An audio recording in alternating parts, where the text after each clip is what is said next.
What's up, guys? So today I'm testing out the new Canon EOS M6, and this is, I think, going to be my camera of choice for now, just because most of the stuff that I'm doing on YouTube is HD. The only thing I'm really doing in 4K is my 360 degree videos, because they look good in a headset, and 1080 360 degree videos is not cool. So here we go. So what I've got is I've got my Canon EOS M6. I've got it mounted onto a suction cup mount that seems kind of bouncy, so this might not be the best scenario for this camera. And I think it might have to do with the angle that I have it. So I haven't tested out whether this thing can record upside down or what's going on there, but this camera has pretty good in-camera stabilization. So if you could see my camera bouncing around right now, you would think, well, this guy's footage is going to be horrible. But I'm looking at myself on the screen, and it's pretty good. So this is just a test to see how things are going to go. So I want to talk to you guys about my channel and some of the things that I do on my channel. I have always been somewhat of an innovator, somewhat of an out-of-the-boxer. I don't like to do things normally. I don't like to be the guy that does what everybody else does. You'll notice there's some similarities in my videos to some other channels, but it's just because we like the same thing and we are into the same types of gadgets. One of my favorite YouTubers currently is Ben Claremont, and I met up with Ben Claremont on Instagram maybe a year and a half ago, 2 years ago, and the extent of our relationship was I'd like his pictures on Instagram and he would like mine, and that was about it. But watching him grow on his YouTube channel and making his dreams come true made me want to make my dreams come true too. Essentially what I want to do with my life is I want to be a good husband. I want to be a good father. I want to provide for my family. And I also just want to continue to be cool. You know? I've been a graphic designer by trade. And I've always been good at design. I've always been good at paying attention to details. And I've always been good about a long process. Things that I don't generally like to do is do things quickly and sloppy. So if you've ever talked to any one of my bosses,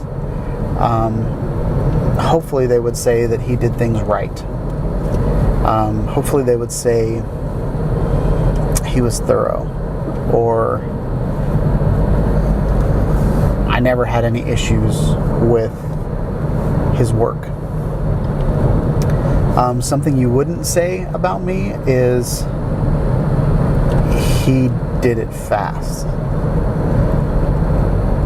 And the older I get and the wiser I get, the more I realize there's a healthy balance. I think someone that's fast, that has to redo his work 3 times, I don't think that's wise. I think because he has to constantly go back and fix his issues and fix the problems with his work, I don't think that is a good job. someone else that never meets deadlines and never gets things done on time because they're a perfectionist and they have to get everything right. I don't think that's a good job either. And I fall in that category sometimes. So what I'm finding in my life is that there's a healthy balance between getting it done fast and getting it done good. I think for the person that's always, for the perfectionist that's always trying to get things right, in my line of work, things are hardly ever right. People change their mind all the time. And by the time you get your first installment out, they've already changed their mind and want something different. So there are some clients that I've had in the past that you're just trying to get the sign off, and you're trying to bring closure to the job so we can all move on with life. I've had some jobs where people couldn't make up their mind.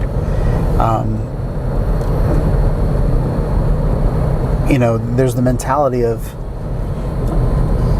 it's not where sorry, I just got a brain fart. But for some people, there's the mentality of, well, I don't know what I want yet, but it's not that. And so you're like throwing these blind darts at the dartboard to figure out what they want. So for clients like that, sometimes it's a good idea just to get 3 options out as fast as you can, because no matter what you put out, they're going to change.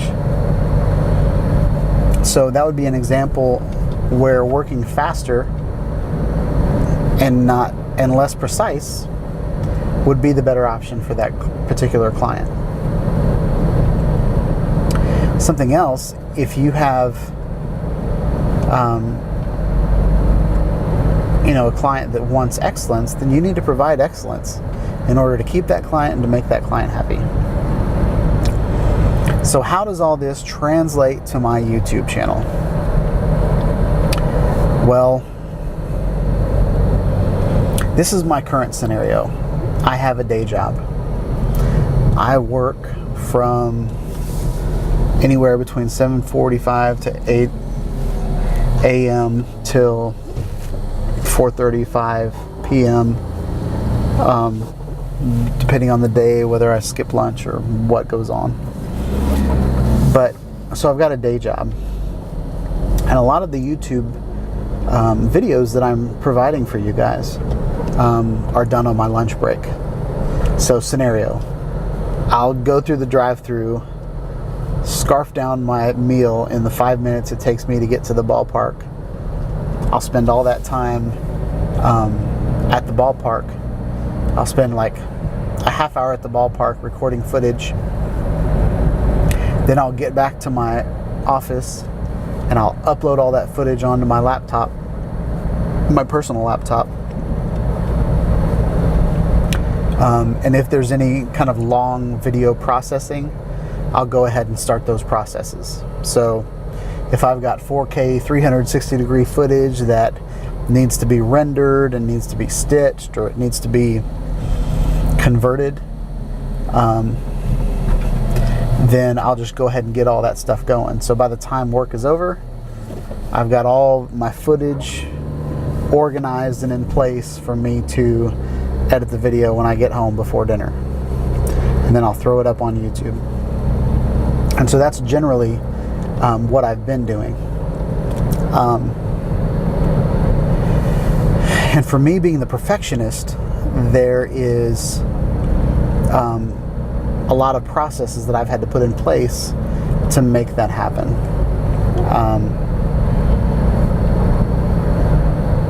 And I'm a firm believer that if you get a good process, then you don't have to worry as much about the details when you finally get to the actual job.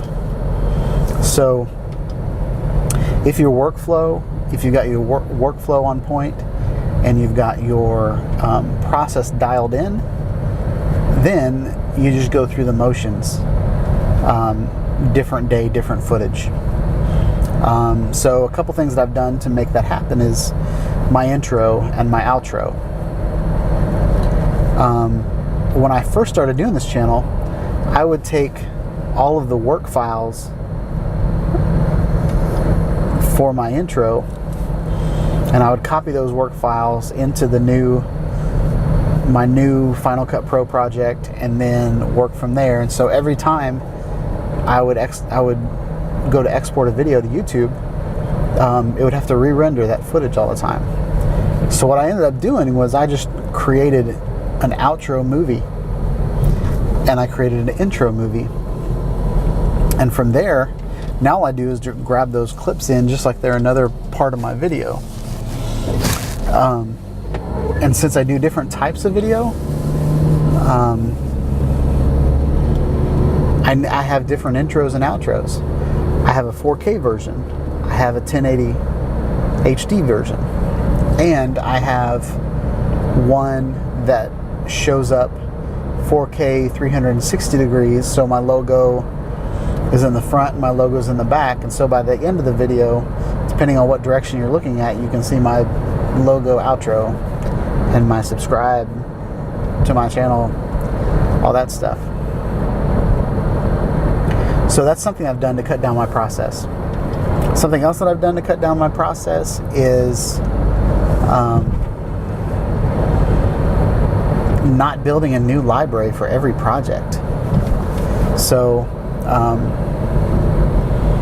in order to keep my laptop pretty clean and light, I have to use my laptop to do these videos because